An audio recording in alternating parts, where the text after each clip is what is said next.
धर्म विज्ञान वैराग्य परमैश्वर्यशालिनः आनंदतीर्थ भगवत्पादान् वंदे निरन्तरम्। भवति यदनुभावादेडमूकोऽपि वाग्मी जडमतिरपि जन्तुर्जायते प्राज्ञमौलिः। सकलवचनचेतो देवता भारती सा मम वचसि निधत्तां सन्निधिं मानसे च।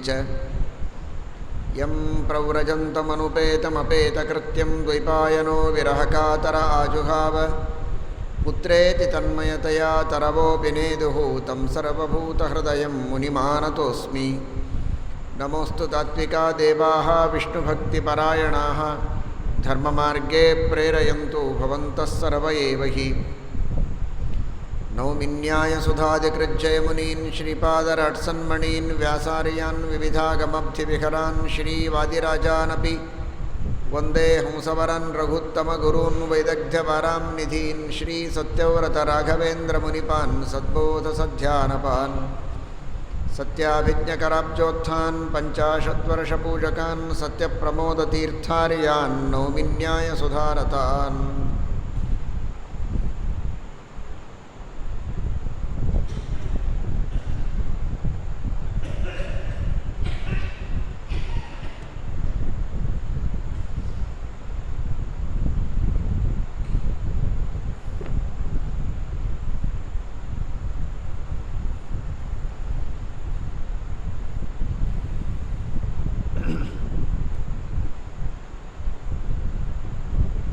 పరీక్షిత్ రాజు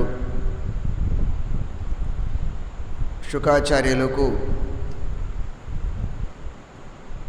భగవంతుని మహాత్మ్యం గురించి అలాగేనే ఆ భగవంతుడు తన యొక్క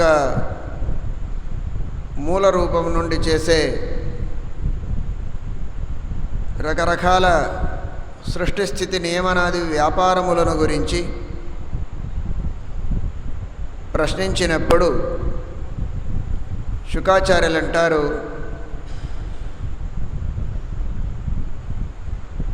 నీ చేసిన ప్రశ్నముల వలె విదురుడు కూడా మైత్రేయులకు ప్రశ్నించినాడు. అప్పుడు మైత్రేయులు ఆ విదురుడికి ఏ రీతిలో ఉత్తరాన్ని ఇచ్చినారో ఆ రీతిలోనే నేను కూడా నీకు ఉత్తరాన్ని ఇస్తాను అని విదుర మైత్రేయుల సంవాదాన్ని చెప్పడానికి ప్రారంభిస్తున్నారు తృతీయ స్కంధమునందు. దీనికంటే మొదటిగా ఆ విదుర మైత్రేయుల సమాగమం ఎక్కడ జరిగింది అనేదాన్ని మొదటిగా మనకు తెలియచేస్తారు.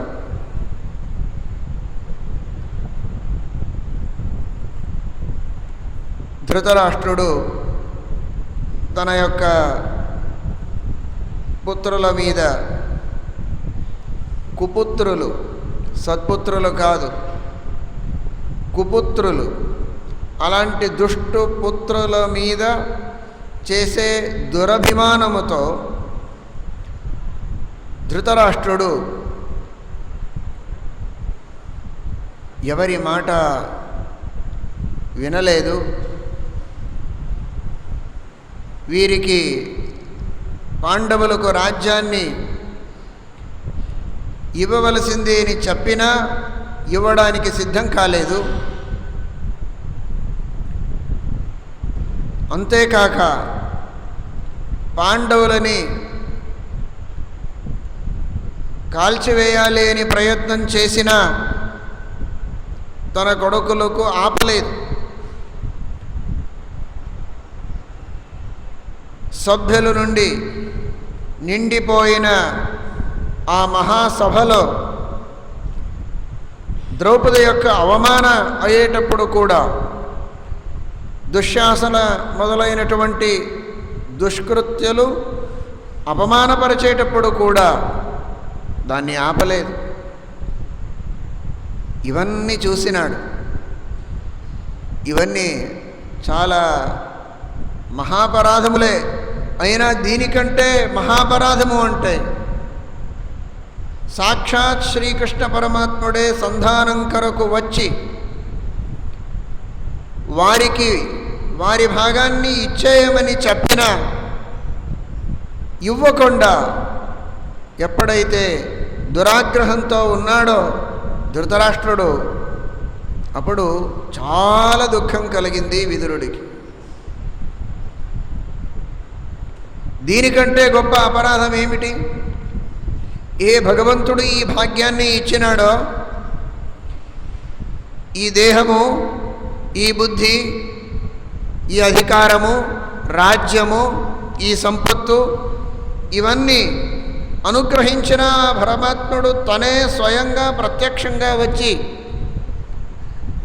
దీంట్లో కాస్త వారికి కూడా వారి భాగానుసారంగా ఇచ్చేయమని ఆజ్ఞాపించిన వినకుండా ఉన్నాడే, దీనికంటే గొప్ప అపరాధము ప్రపంచంలో ఏది ఉండొచ్చు? ఏది లేదు.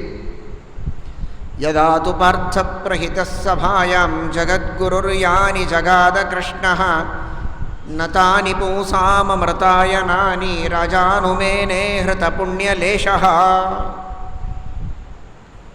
అలాంటి అమృతాయనములు, మోక్షానికే సాధనమైనటువంటి శ్రీకృష్ణ పరమాత్ముని యొక్క మాటలను వినకుండా ఉన్నందుకు విదురుడికి చాలా కోపం వచ్చింది, అసమాధానమైంది, దుఃఖమైంది.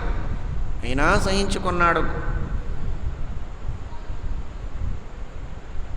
మీరు అనొచ్చు, పాండవులు ఇచ్చే భాగాన్ని ఇచ్చేయమని చెప్పాడు కృష్ణుడు, అంతేగాని మోక్ష సాధనాన్ని ఏం చెప్పలేదు కదా. ఇక్కడ అమృతాయన అని అంటారు వేదవ్యాసదేవులు. మోక్ష సాధనమైనటువంటి ఉపదేశాన్ని చేసినా వినలేదు అని శ్రీకృష్ణుడు అర్జునుడికి చేసిన ఉపదేశం భగవద్గీత, ఉద్ధవుడికి తర్వాత చేసే ఉపదేశం ఉంది. అవన్నీ మోక్ష సాధనములు అంటే అర్థం చేసుకోవచ్చు. కానీ సంధాన ప్రసంగమునందు శ్రీకృష్ణుడు ధృతరాష్ట్రుడికి చెప్పిన ఉపదేశములు మోక్ష సాధనమైనటువంటి ఉపదేశములు ఎలా అవుతాయి అని ఒక సంశయం మన మనస్సులో ఉద్భవించవచ్చు. దానికి సరిగ్గా అర్థం చేసుకోవాలి. సర్వమధ్యాత్మనిష్టం హి భారతం పరిచక్షతే. మహాభారతం అంటే ఇది ఒక ఆధ్యాత్మిక కథ. ఏదో ఒక అన్నతమ్ముల కొట్లాట గురించి చెప్పిన కథ కాదు. ఇది ఆధ్యాత్మిక కథ. ఇది మనందరి కథ. మనందరికీ ప్రతిరోజు దేన్ని అనుసరించాలో దాన్ని చెప్పడానికి ఈ మహాభారతం ఉంది అని శ్రీమన్ మధ్వాచార్యులు మహాభారత తాత్పర్య నిర్ణయమునందు ఆదేశించిన. ఆ వెలతరలో మనం చూస్తే మనకు అర్థమవుతుంది, పాండవులు అంటే వేరే ఏమి కాదు. పాండవులు అంటే మహానుభావులు, దేవతలు. అయితే మనందరికీ ఉద్ధారానికి కావలసిన సద్గుణములు ఉన్నాయి కదా, ఆ గుణముల ప్రతీకులే పాండవులు. జ్ఞానము, భక్తి, వైరాగ్యము ఇలాంటి సద్గుణముల ప్రతీకులు భీమసేన దేవులు. నిష్కామమైనటువంటి శుద్ధ ధర్మానికి ప్రతిరూపుడు యమధర్ముడు, యుధిష్ఠిరుడు. శాస్త్రము యొక్క శ్రవణం, దాని యొక్క మననము, ఆ భగవంతుని రూపము యొక్క నిధిధ్యాసనము, ధ్యానము, తలచుకోవడం, వీటికి ప్రతీకుడు అర్జునుడు. వినయానికి, శుద్ధ చారిత్ర్యానికి ప్రతినిధి నకులుడు. వినయానికి ప్రతిబింబం ఉన్నట్టు ఉన్నవాడే సహదేవుడు. దీనికంటే ఎక్కువ ఏమి? అన్ని గుణములు వీరిలో ఒకే చోట మనకు కనిపిస్తాయి.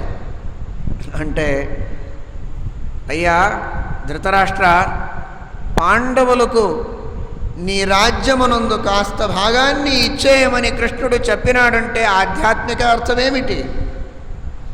నీ జీవితంలో కాస్త సమయం ధర్మానికి, కాస్త సమయం జ్ఞానం పొందడానికి, శుద్ధ చారిత్ర్యాన్ని సంపాదించడానికి ఉంచుకోవడానికి, వినయం నేర్చుకోవడానికి, పెద్దవారి దగ్గర తలవంచి ఉండడానికి, దాన్ని నేర్చుకోవడానికి కాస్త సమయం పెట్టు. ఎల్లప్పుడూ భోగమే భోగము, కామము, క్రోధము, మాత్సర్యము, ఐశ్వర్యాభిలాష, ఇలాంటి రకరకాల సంసారానికే కారణమైనటువంటి భావనల్లోనే ముంచి నీవు కూడా మునిగి అందరినీ దాంట్లోనే ముంచి ఉండే కంటే నీవు కాస్త సమయాన్ని యుధిష్ఠిరుడికి ఇవ్వు, అంటే ధర్మాన్ని పాటించు. భీమసేన దేవుడికి ఇవ్వు, జ్ఞానాన్ని పొందడానికి ప్రయత్నం చేయు. పెద్దవారి ముందట ఎలా వినయంతో తలవంచి ఉండాలి అనేదాన్ని నేర్చుకో. అది కూడా రాదు, మీకు తెలుసు. చాలా పెద్ద మనుషులు మీరందరూ వచ్చి కూర్చున్నారు ఇక్కడ. ఈనాడు యువకుల పరిస్థితి ఎలా ఉంది అని తెలుసు మీకు. ఒక వ్యవహారం, ఒక వ్యాపారం ఉన్నట్టు బయటికి ఎలా బిజినెస్ చేస్తారో అలాగే తల్లిదండ్రుల వద్దకు వచ్చినప్పుడు కూడా అదే వ్యవహారము, అదే భావన, ఆ వ్యాపార భావనతోనే ఉంటారు.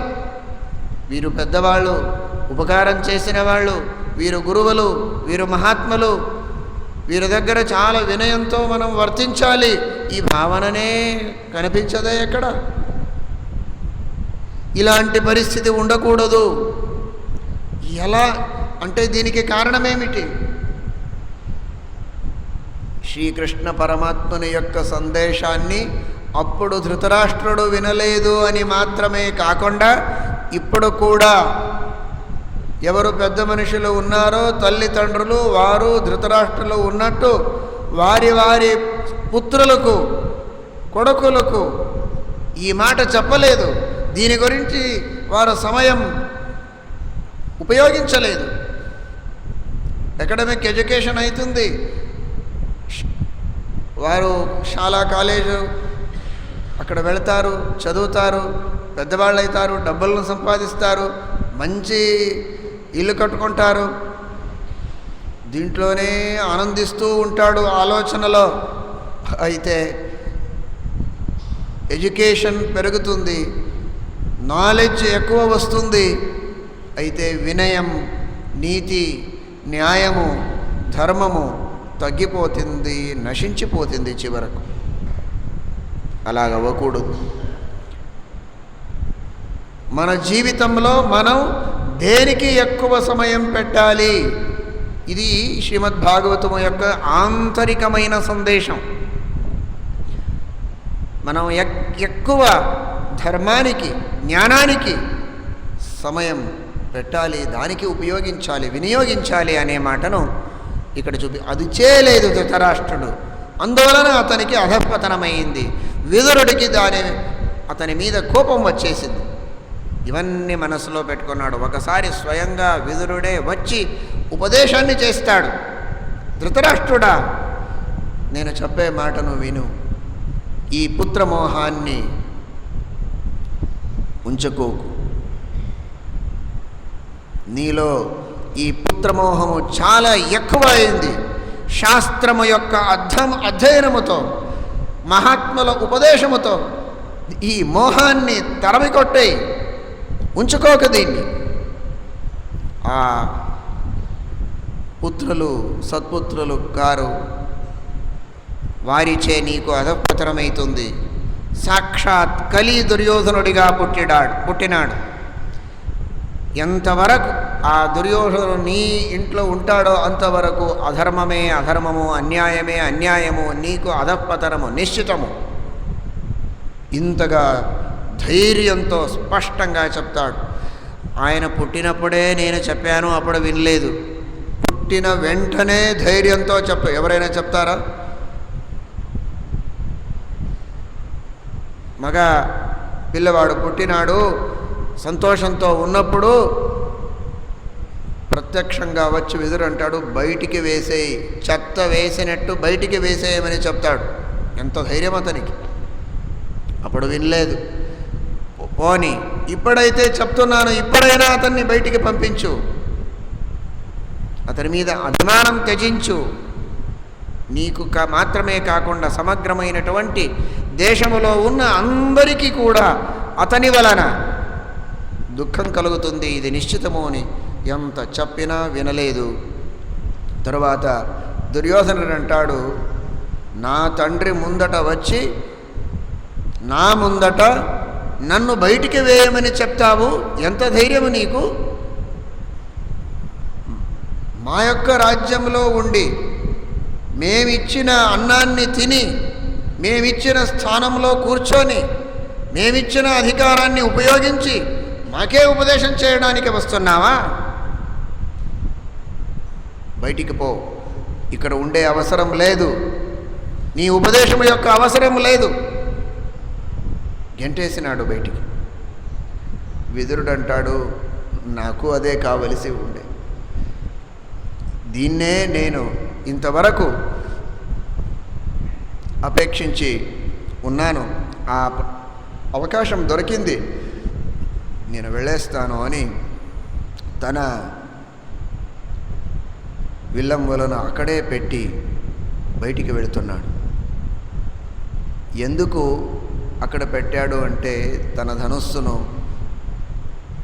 ఈ ధనుస్సును ఈ విల్లంబులను తీసుకొని పాండవుల దగ్గర వెళ్ళి మళ్ళీ మా యొక్క విరోధాన్ని చేస్తాడు అనే సంశయం వీరిలో రాకూడదు. నాను విరోధం చేయడానికి పోలేదు, నా యొక్క సాధనం చేసుకుంటాను, తీర్థయాత్ర చేస్తాను అని ఆ ధనుస్సుని ధనుర్ద్వారినిధాయ అక్కడే పెట్టేసి తీర్థయాత్రకు వెళ్ళేస్తాడు విదురుడు.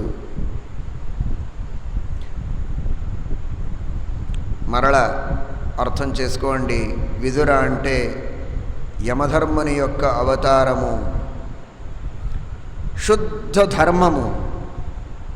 ఏ ధర్మాన్ని పాటిస్తే మన ఉద్ధారమవుతుందో, మనకు సుఖం కలుగుతుందో అలాంటి శుద్ధ ధర్మము యొక్క ప్రతీకం విదురుడు. అలాంటి విదురుడు రాజ్యం నుండి, గృహం నుండి బయటికి వెళ్ళేశాడు అంటే ధర్మమే వీపు చూపి బయటికి వెళ్ళేసింది అని అర్థం. ఎందుకు? శ్రీకృష్ణ పరమాత్మని యొక్క ఆదేశాన్ని పాటించకుండా ఉన్నందుకు, భగవద్భక్తులకు ద్వేషాన్ని చేసినందుకు, మహానుభావరాలైన భగవద్భక్తురాలైన ద్రౌపదికి అవమానపరిచినందుకు విదురుడు బయటికి వెళ్ళేసినాడు. ఈనాడు మనం కూడా మహాత్ముల ద్వేషాన్ని చేస్తే, భగవంతుని ఆజ్ఞని పాటించకపోతే, స్త్రీల యొక్క అవమానపరిచితే మనకు ఇలాంటి గతియే అవుతుంది. ధర్మము ఉండదు. ధర్మం మనతో బయటికి వెళ్ళేస్తే మనకు ఉన్నతి, సుఖము, శాంతి, సమాధానము అన్నీ బయటికి వెళ్ళేసినట్టే. ప్రత్యేకంగా చెప్పే అవసరమే లేదు. అది ఈ కథ యొక్క సందేశం. అందువలన ఎల్లప్పుడూ చాలా జాగ్రత్తగా ఉండాలి అని శ్రీమద్ భాగవతం మనకు ఉపదేశిస్తూ ఉంది. తర్వాత తీర్థయాత్రను చేస్తూ ఇది విదురుడు వెళుతూ ఉన్నాడు. మంచి అయినటువంటి భగవంతుని అధిష్టానములు, మహాజ్ఞానులచే, దేవాది దేవతలచే ప్రతిష్ఠింపబడిన ఆ భగవంతుని మూర్తులు, సన్నిధానములు, అక్కడ వెళ్ళి సాష్టాంగ నమస్కారములను చేస్తూ భగవంతుణ్ణి స్తుతిస్తూ ఆరాధిస్తూ, అక్కడ ఉన్న తీర్థాల్లో అవగాహన స్నానాన్ని చేస్తూ పితృతర్పణాన్ని చేస్తూ వస్తూ ఉన్నాడు విదురుడు. అప్పుడు ప్రభాస క్షేత్రానికి వచ్చినప్పుడు ప్రభాసమునందు అతనికి ఒక వార్త అతని చెవికి వచ్చింది. అది చాలా ప్రియులైన పరమ ప్రేమపాత్రులైన యాదవుల వినాశం అయ్యే ప్రసక్తి వచ్చింది. యాదవులకు బ్రాహ్మణుల శాపమైంది. కొన్ని సంవత్సరాల తర్వాత యాదవులు నశించిపోతారు అనే వార్త తెలిసింది. బ్రాహ్మణుల శాపమైంది, ఆ శాపం వలన యాదవులు నశించిపోతారు అని. భాగవతాన్ని చూస్తే ఇప్పుడే నాశం అయిపోయింది అని తెలిసింది అని వస్తుంది. అయితే శ్రీమన్ మధ్వాచార్యులు అంటారు ఇంకా నాశం కాలేదు, తర్వాత నాశం అవుతుంది అనేదాన్ని తెలుసుకున్నాడు అంతే. మహాభారతానుసారంగా అలా అర్థం చేసుకోవాలి అంటారు. ఇది ఆ పురాణముల యొక్క రహస్యమైనటువంటి భాష. ఆ భాషని భాషాభిజ్ఞలుచే మనం విని అర్థం చేసుకోవాలి, కానీ భాషాభిజ్ఞలు కాకుండా మనం అర్థం చేసుకోవడానికి ప్రయత్నం చేస్తే అది అనర్థమే అవుతుంది. వాయుదేవులు సర్వజ్ఞులు మహానుభావులు వేదవ్యాస మతాభిజ్ఞులు శ్రీమన్మధ్వాచార్యులు ఈ మాటని ఐతిహాసికంగా మనకు చెప్తారు. తర్వాత బ్రాహ్మణుల శాపంతో యాదవుల సంహారం అవుతుంది అనేదాన్ని తెలుసుకున్నాం. చాలా దుఃఖమైంది. సంక్షేపంతో విన్నాడు, విస్తృతంగా తెలియలేదు. తర్వాత అలాగే తీర్థయాత్ర చేస్తూ చేస్తూ యమునా తీరానికి వచ్చినాడు. సరస్వతీ నదిలో స్నానం చేసి నిదానముగా యాత్ర చేస్తూ యమునా తీరానికి వచ్చినప్పుడు అక్కడ ఉద్ధవుడు కలిసినాడు. ఆ ఉద్ధవుణ్ణి ఎప్పుడైతే చూస్తాడో చాలా ఆనందమైంది.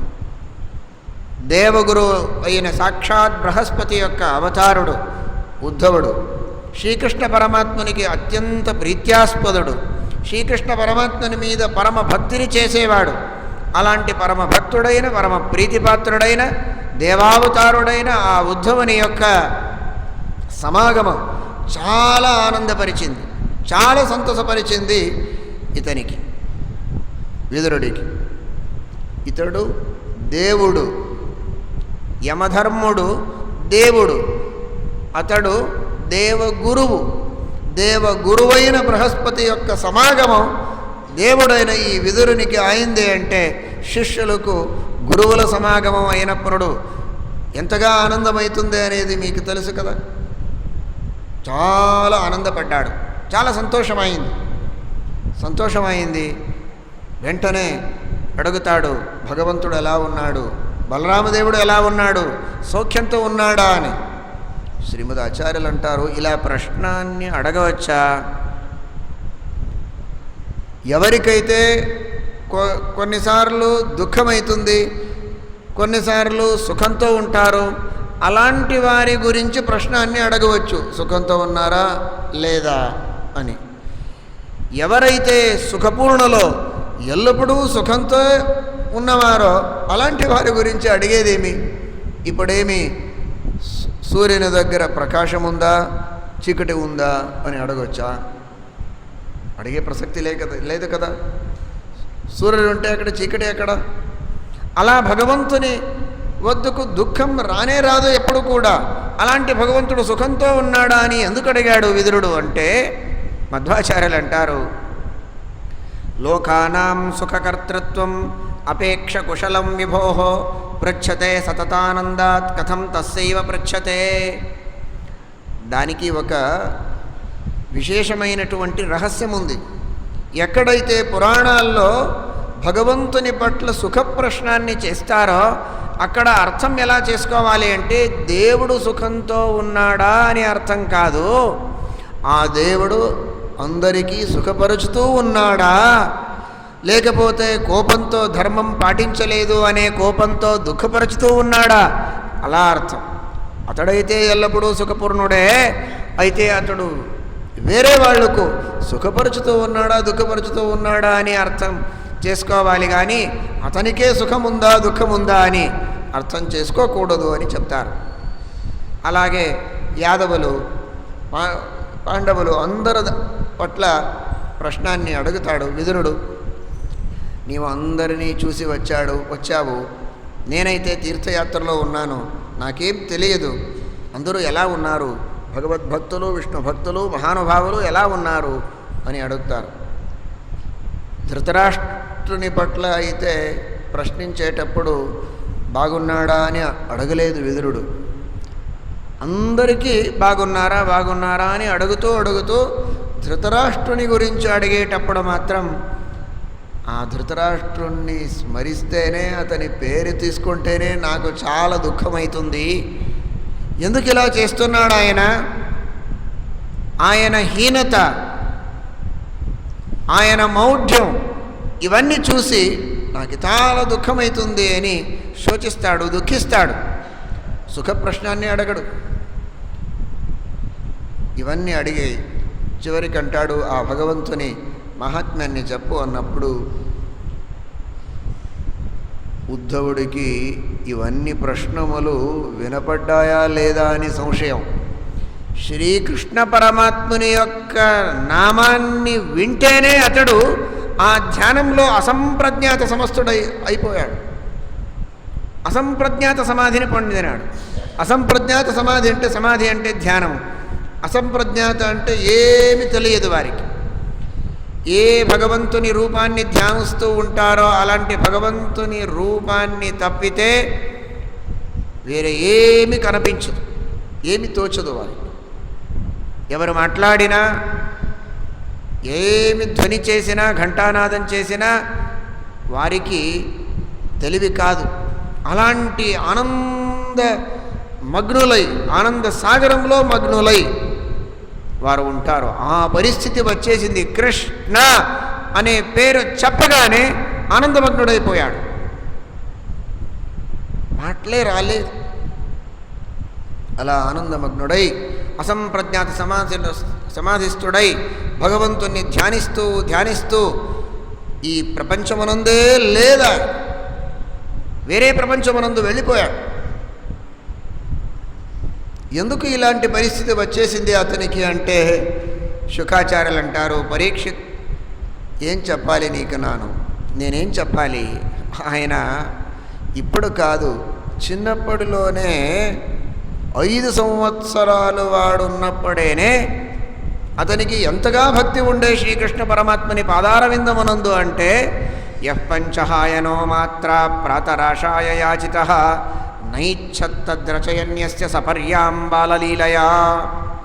చిన్న అబ్బాయి, చాలా చిన్న అబ్బాయి ఉన్నప్పుడు 5 సంవత్సరాలు అంతే. అయ్యా రా దగ్గర, మధ్యాహ్నం అవుతూ ఉంది, ఏదైనా తిను, ఉపహారం చేయి అని తల్లి పిలిస్తే నేను ఇంకా శ్రీకృష్ణ పరమాత్మని పూజ చేయలేదు, ఆ భగవంతుని పూజ చేసి నైవేద్యం చేసి తర్వాత తింటాను, అంతవరకు నేనేమి తినను అని చెప్పిన మహానుభావుడు ఉద్ధవుడు. ఎవరైనా మాట్లాడతారా ఇలా? శ్రీకృష్ణ పరమాత్మని మీద పరమభక్తిని చేసే అతడు చిన్నప్పటిలోనే అలాంటి వాడు ఇప్పుడు వార్ధక్యాన్ని పొందినాడు, పెద్ద మనిషి అయిపోయాడు. చిన్న వయస్సులోనే అలాంటి భక్తిని పొందినవాడు ఆ భక్తిని తన వయస్సుతో పాటు భక్తిని కూడా పెంచుకుంటూ వచ్చిన ఆ మహానుభావుడు ఇప్పుడు శ్రీకృష్ణ పరమాత్మని నామాన్ని వింటే ఎలా ఉత్తరం గావించడానికి సమర్థుడైతాడు? ఆ ఉత్తరం ఇవ్వడానికి సామర్థ్యమే రాలేదు, అంతగా భక్తి పరవశుడైపోయాడు. తరువాత నిధానంతో మరల ఈ ప్రపంచానికి వచ్చేసినాడు. అంటే ఆ అసంప్రజ్ఞాత సమాధ్యవస్థ నుండి మరల ఈ లౌకిక ప్రజ్ఞ అతనికి వచ్చింది. తర్వాత మాట్లాడతాడు. ఉద్ధవ ఉవాచ కృష్ణద్యుమణినిం లోచే గీర్ణేష్వజగరేణ కిన్ను నః కుశలం బ్రూయాం గతశ్రీషు యదుష్వహం. శ్రీకృష్ణ పరమాత్మని గురించి అడుగుతున్నాము. ఎక్కడున్నాడు శ్రీకృష్ణ పరమాత్ముడు? ఆ శ్రీకృష్ణ పరమాత్ముడు అనే దివ్యమైనటువంటి అనంత ప్రకాశం కలిగిన ఆ సూర్యుడు ఇప్పుడు అస్తమైపోయాడు. అంటే ఇంకా అస్తం కాలేదు. శ్రీకృష్ణ పరమాత్ముడు తన అవతారాన్ని ముగించాలి అని సంకల్పించినాడు. యాదవుల కులాన్ని ఉపసంహరించాలి అని కూడా సంకల్పించినాడు. కొన్ని వర్షాల తర్వాత శ్రీకృష్ణ పరమాత్ముడు ఈ భూమిని వదిలేసి తన మూల రూపంలో ప్రవేశించాలి అని నిర్ధారించుకున్నాడు అనే సందేశాన్ని చెప్తూ ఉన్నాడు. ఆ శ్రీకృష్ణ పరమాత్ముడు ఈ భూమిలో ఇన్ని సంవత్సరాల పాటు ఉన్నప్పుడు ఎవరు కూడా సరిగ్గా అర్థం చేసుకోలేదు. ఎవడు ఆ భగవంతుడు? సామాన్యమైన మనుష్యుడు, మనుష్యాల్లోనే కొద్దిగా గొప్పవాడు అంతే. సర్వోత్తముడు, దేవుడు, పరమాత్ముడు అని అందరూ అర్థం చేసుకోలేదు. దౌర్భాగ్యవంతులు అనుకోవాలి అంతే, వేరే ఏం లేదు. అలాంటి ఆ భగవంతుణ్ణి స్మరిస్తేనే నాకు సుఖము అవుతుంది. అతడు చేసిన కొన్ని చరిత్రలను ఆలోచిస్తే నిజంగా ఆశ్చర్యమవుతుంది. చాలా విచిత్రమైనటువంటి వ్యవహారములు. సర్వశక్తుడు, అనంత శక్తి కలిగినవాడు. అయితే ఆ జరాసంధుని యొక్క భయంతో తను మథురా పట్టణాన్ని వదిలేసి ద్వారకా పట్టణాన్ని కొత్తగా నిర్మించి అక్కడ వెళ్ళినట్టు చూపిస్తాడు. అంటే సామాన్యులకు శ్రీకృష్ణ పరమాత్మునికి శక్తి లేదు. జరాసంధుడు యుద్ధానికి వచ్చినాడు. అతనితో యుద్ధం చేయడానికి అశక్తుడై భయభీతుడై ద్వారకకు వెళ్ళిపోయినాడు. సముద్ర మధ్యంలో, ఆ జలదుర్గ మధ్యంలో కొత్తగా నగరాన్ని నిర్మించి, ద్వారకా పట్టణాన్ని నిర్మించి అక్కడ ఉండిపోయాడు అని అందరూ అనుకుంటారు. ఇది ఎలాంటి లీల ఇది? సర్వసమర్థుడైనా ఇలా చేసినాడు. ఎవరైనా చేస్తారా? వారికి ఏ గొప్పతనం ఉంటుందో దానికంటే ఎక్కువ గొప్పతనాన్ని చూపించాలి అని అందరికీ ఉంటుంది. అయితే సర్వోత్తముడైన, సర్వశక్తుడైన తన శక్తిని చూపించకుండా అశక్తుల వలె చూపిస్తాడు అక్కడ. ఇది ఎలాంటి విచిత్రము ఆ భగవంతుని లీల. ఒకసారి కంసాన్ని చంపేసి శ్రీకృష్ణ పరమాత్ముడు తన తల్లిదండ్రుల దగ్గర వస్తాడు. అంటాడు, మీరు తల్లిదండ్రులు, నాకు జన్మాన్ని ఇచ్చినవారు, మీకు నేనేం సేవ చేయలేదు. కంసుడు మీకు చాలా ఇబ్బంది పెట్టినప్పుడు కూడా ఆ కంసుడికి నేనేమి శిక్ష ఇవ్వలేదు. మీకు ఇబ్బంది చేయకుండా చూసుకోవాలి, ఇది నా ధర్మము. అయితే దాన్ని నేను చేయలేకపోయాను, దానికి మీరు క్షమించాలి అని తల్లిదండ్రులకు పాదాభివందనం చేస్తాడు. వారికి పాదాభివందనం చేసేటప్పుడు ఈ మాటలను శ్రీకృష్ణ పరమాత్ముడు పలికాడు అని వింటేనే నా కళ్ళలో నీళ్లు వస్తాయి. ఆ భగవంతుడే పిత మాత అందరికీ. అలాంటి భగవంతుడు సామాన్యులైన ఆ వసుదేవ దేవకి వారి ముందట వచ్చి ఇలా మాట్లాడతాడు అంటే ఆ భగవంతుని లీల ఎలాంటిది? యశోదకు ఎలాంటి గతిని ఇచ్చినాడో అలాంటి సద్గతిని పూతనకు కూడా ఇచ్చిన మహానుభావుడు, కరుణాసముద్రుడు ఈ శ్రీకృష్ణ పరమాత్ముడు.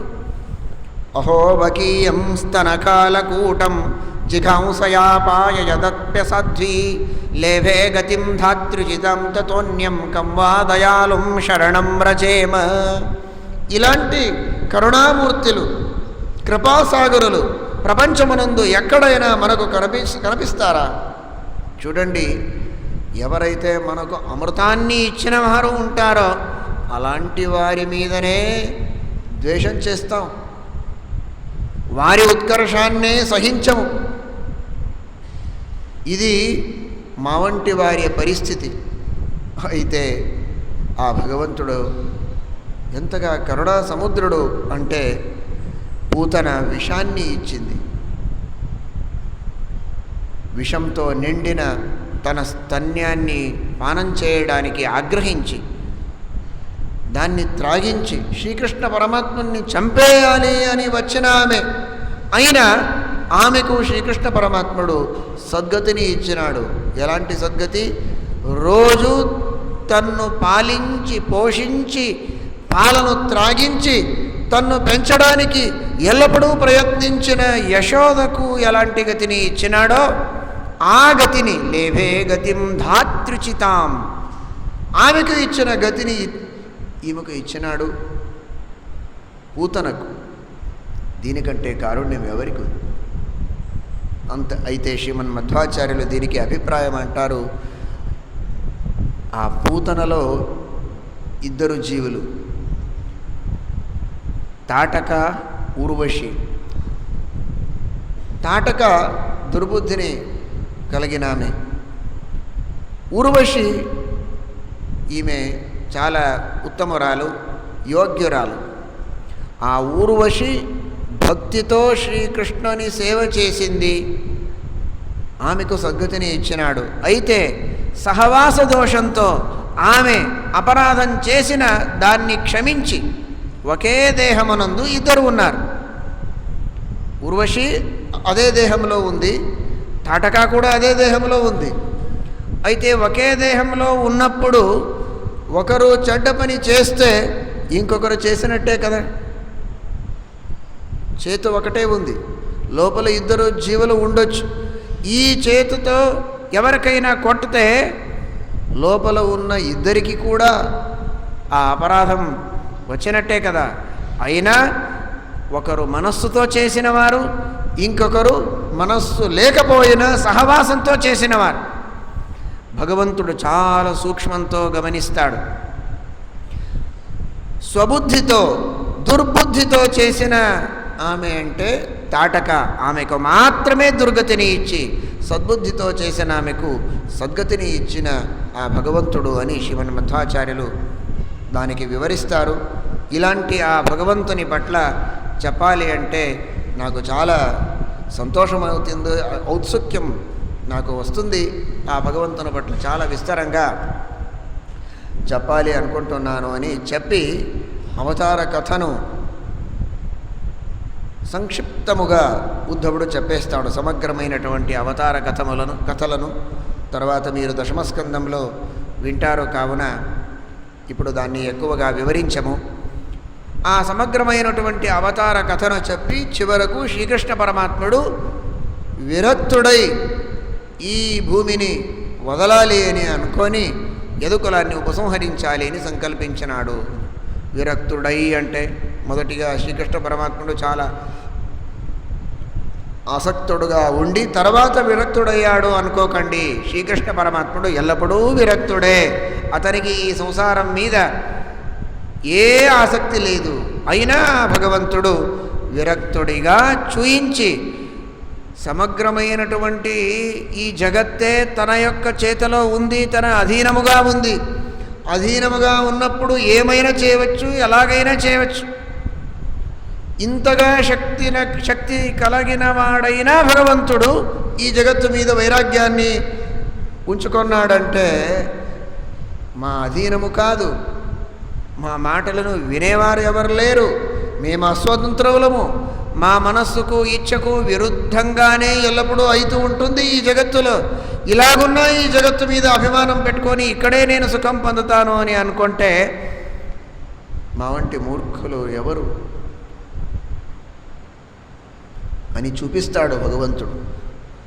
ప్రతి ఒక్కటి నా చేతిలో ఉన్నా నేను వదిలిపోతాను, ఏది మీ చేతిలో లేకపోయినా మీరు ఇక్కడే ఉండాలి అనుకుంటారు కదా, విరక్తులు కావాలి అని భగవంతుడు ఉపదేశిస్తాడు.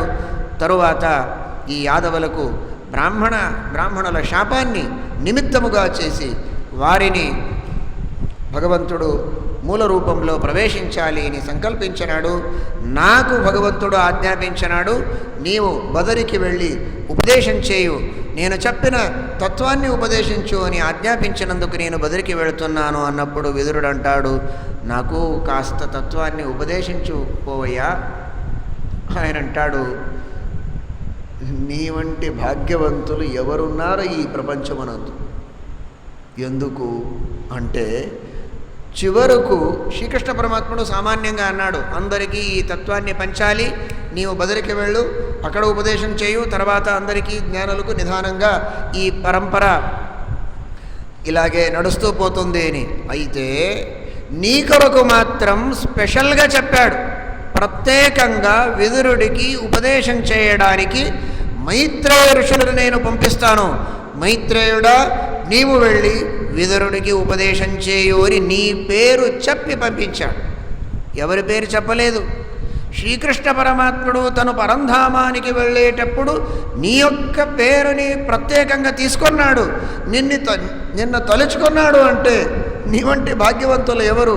నీవేమీ ఆలోచించకు, మైత్రేయులు నీ వద్దకే వెళ్ళి వచ్చి నీకు ఉపదేశాన్ని గావిస్తారు అని చెప్పినప్పుడు చాలా సంతోషమైంది విదురుడికి.